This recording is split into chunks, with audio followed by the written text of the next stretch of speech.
Bagaimana Allah yang menciptakan alam semesta itu kehebatan Allah? Jangan kita ukur Allah, kita belum mengenal Allah. 0,0000000 dia belum kita kenal.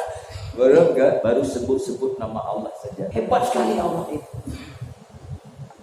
Luar biasa.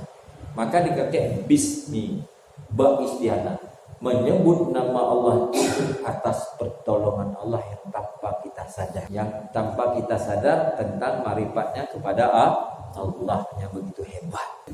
Ya.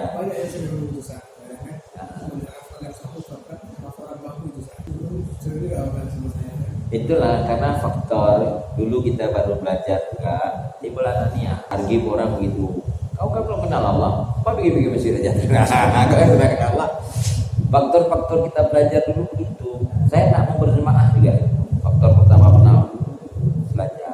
Kayak kita belajar bela diri, sabut putih, sabut kuning itu udah bangga gitu kan. Tapi ketika kita terus belajar berpikir, jadi malu kita. Tak berani mengatakan itu lagi. Betul, itu nggak salah faktor waktu kita belajar. Tapi coba belajar terus, pikir terus, belajar terus. Oh, Masya Allah, kok saya ukur Allah itu hebat sekali. Buka media-media lain, ilmu pengetahuan yang orang didapat oleh orang-orang asing. Wah, buka tuh tentang buka semua. Jangan kita ukur Allah itu menurut pemikiran kita. Kita dengan pemikiran dengan orang profesor aja tak sebanding pemikiran. Saya tanya sama Nasir, satu matrik satu sama dengan berapa? Kan sudah pening. Sama dengan M kali 40 kuadrat berapa? Kan dah sanggup. Nah, rumus emas apa? Apa rumus emas? Aurum. Rumus besi apa? Ketika kita tanya itu aja kita sudah nak mampu. Jadi kita terus lihat diri kita lah serba kekurangan. Belum kita belum kenal Allah. Kalau kita kenal Allah Subhanahu, tapi kita sedang belajar mengenal Allah. Kalau Nasir kenal Allah, baca bismillah itu di huruf ba ya ada gemetar. Tahu berapa fadilah huruf satu huruf? Melebihi daripada dunia beserta isinya. Satu huruf alhamdulillah. Orang tunanetra dikasih mata satu. Bagaimana dipuji orang yang kasih mata? Nasir 2 mata pakai udah berapa tahun? Dikasih sakit gigi. Hari-hari Allah kasih tanpa upah, free gratis. Berapa nilai satu organ tubuh? Ginjal yang free terus beroperasional, terus bergerak beraktivitas. Jantung, darah, siapa yang urus? Tidur, hirup udara, oksigen gitu. Berapa mau bayar sama Allah tuh berapa? Tapi ada orang ginjal rusak. Abu Sofyan dulu sakit ginjalnya, mau bayar 1 miliar. Dia nak mau nih ginjal orang kafir, nggak mau biar rusak ginjalnya.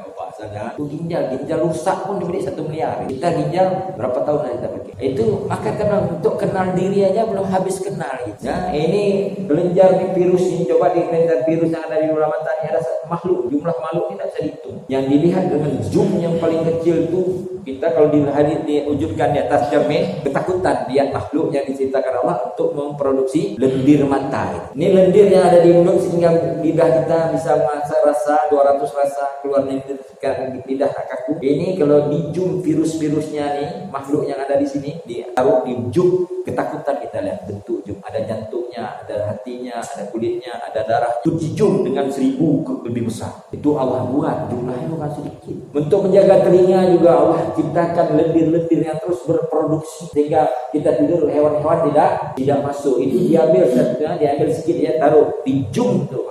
Lihat makhluk, ada jantung, ada darah, ada ginjal, ada semua. Siapa ciptakan? Allah. La ilaha illallah.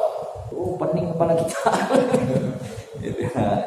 Itu tentang mengenal diri. Belum dikasih rasa, lihat istri enak, lihat anak tidur gitu sejuk. Siapa kasih rasa?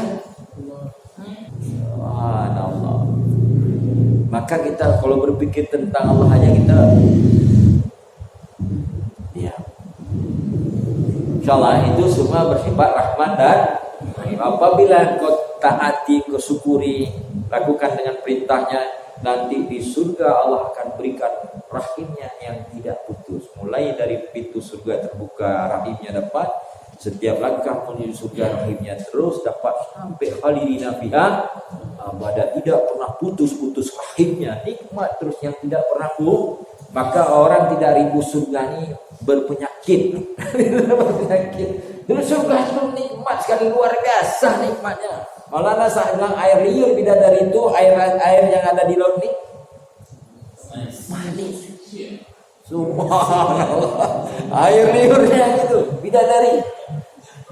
Ya, subhanallah. Kulitnya ini, kulit istri kita di sana tuh. Ini contoh seperti kuku nih, cukup cantik. Rasa rindunya, cintanya itu nampak. Bang, kenapa kau nak pulang-pulang? Bang, kemana kau? Itu nampak bisikan hati, cakap hatinya itu terlihat oleh kita. Pulang nunggu kita, pegang tangan, nikmat. Cium dia, nikmat tangan belum hilang, sudah dapat nikmat cium lagi. Cium lagi belum hilang nikmat, ini belum hilang, sudah dapat nikmat lain. Nikmat yang tidak pernah terputus. Surga, subhanallah. Sahabat itu kalau sudah cerita surga, oh begini bersanggup dengan Rasulullah. Kalau kan sudah Rasulullah cerita surga, belum lagi dikatakan ridha Allah, melihat wajah Allah lagi. Gak ada yang gak senang kalau cerita surga. Kalau tarik jamil, kalau nak tarik jamil cerita surga itu bisa jenuh. Begitu dimensi dia buka. Seperti orang baca film roman, masuk dia ke dimensi. Seperti orang baca Koping Ho, masuk dia menjadi pendekar gitu. Begitulah kira-kira. Dibawa kita digiring dengan kerohanian dia. Boleh ya, alhamdulillah. Lain ada yang ini? Ya. Kalau kita ketemu orang-orang yang nanya udah kenal Allah belum tuh, gimana kita jawab? Itulah kita ditanya aja, tolong ajari saya baru kenal ya, begini-gini aja lah. Apa boleh nggak kita jawab ini? Apa ini pura-pura kenal Allah aja? Oh janganlah, kita target. Kadang-kadang ada ilmu hikmah yang dia keluarkan tanpa sadar. Ada ilmu hikmah yang dia cakap itu tanpa sadar kita tangkap menjadi ilmu yang belum pernah kita belajar. Saya banyak dapat ilmu-ilmu yang seperti itu. Jadi ketika kita menghargai orang, berarti Allah akan menghargai. Jangan potong-potong. Dengar ada hikmahnya. Ya, tidak usah dibantah-bantah. Gak kenal kamu Allah, ajarilah Pak, tolong cara mengenal Allah. Bukan memuji, memang kita yakin nanti ada satu ilmu hikmah yang keluar dari mulut orang. Ya, gak usah potong-potong. Apa yang kita potongnya debat. Jangan gitu. Kalau memang tak sempat, tak pergi. Ya, tak sempat Ustaz, saya ada pergi kan itu. Pokoknya jangan kita kecilkan orang itu. Karena dia bergerak, karena digerakkan oleh Allah. Nah, jadi itu ya cara berpikir indah. Boleh ya? Ada lain? Jadi ini besok kita dalami lagi tentang rahim ya. Tentang rahim, baru kita masuk yang ketiga apa nih? Al-Malik ya. Malik ini nanti akan masuk kepada pembahasan seperti tauhid uluhiyah, Malik Yaumiddin. Jadi kita enggak menyalahkan orang, cuman kita luruskan cara pola kita. Nah, tauhid uluhiyah, asma wa sifat. Asma wa sifat kan sudah kita luruskan. Berarti jangan masuk kepada apa?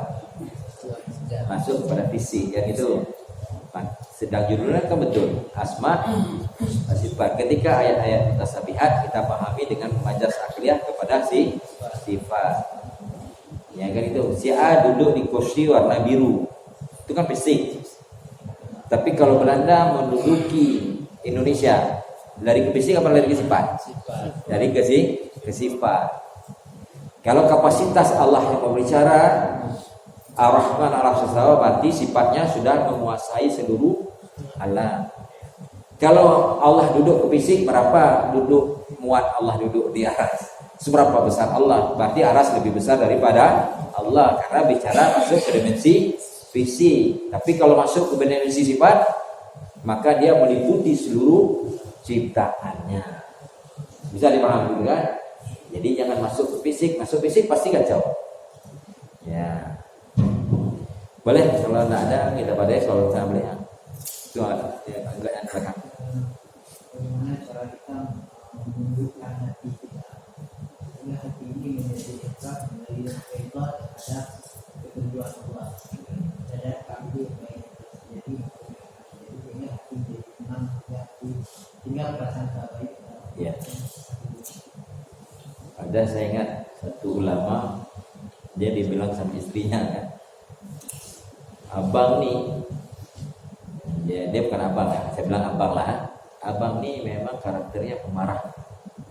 Kalau bukan karena ilmu, abang ini tetap pemarah. Jadi makna bisa tertunduk hati ini berdasarkan dengan ilmu. Fa'alam anahu la ilaha illallah. Ilmu, ain, lam, mim. Ain, ailin. Apa arti ilin? Tinggi. Orang berilmu itu tinggi derajatnya di sisi Allah, di sisi makhluk Allah. Yang kedua lam. Lam itu apa? Ingat lagi. Latif, lembut. Orang berilmu itu lembut. Lembut lebih lembut daripada embun turun di daun keladi. Airnya ada, daun keladi tidak bergoyang. Airnya hilang, tidak memberi bekas. Latif itu makna latif. Lembutnya seperti itu. Yang ketiga mim, mulk, raja. Maka orang berilmu itu ain, lam, mim. Maka tiga sifat ini bisa menunjukkan hati. Ketika kita mau marah, misalnya Khidir mau marah sama saya, satu bab, ilmu berkata, apa yang saya marah? Akan itu, ya. Jadi mulia nggak kita? Jadi mulia. Jadi lembut nggak kita? Jadi mulkun nggak kita? Sanggup nggak kita tekan jiwa kita? Nah, jadi ilmulah yang ya, maka perlu belajar ilmu hati. Nah, kalau berbicara hati berarti perlu ilmu Kalau berbicara logika perlu ilmu. Kalau bicara tentang ilmu anatomi perlu bicara. Nah, sekarang kita judulnya untuk menenangkan hati, maka perlu ilmu Nah, lihat di dalam Quran ada Allah ceritakan kalbun, fuad, basyirun. Kalau berpikir tentang ke depan, ekonomi, ya kan, ini hidup susah, gunakan basar. Ya, basar. Basar itu cash flow, target. Aku susah nih kayak orang. Berpikir, oh ini saya susah, harus cari Allah. Ambil wudu, ngadu sama Allah. Orang yang mengadu kesusahan tidak kepada makhluk, yang ngadu kepada Allah, susah 3 hari, Allah sibukkan setahun. Berpikir ke depan. Ya, jadi didasarkan dengan ilmu. Gunakan basar. Oh, aku nak pandai bersyukur, gunakan fuad dulu. Fuad itu bagaimana? Melihat yang sudah ada mata diberi sehat. Itu untuk supaya tenang maka perlu hati-hati, jangan cepat sakit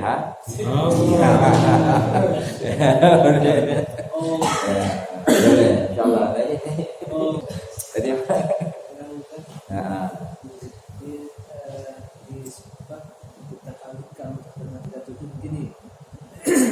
bila kau meminta kepada Allah, Dia memberimu rezeki dan makanan yang dapat membantumu berjalan, atau agar Dia meluaskan rezekimu, sama dengan menuduhnya tidak pernah memberimu rezeki.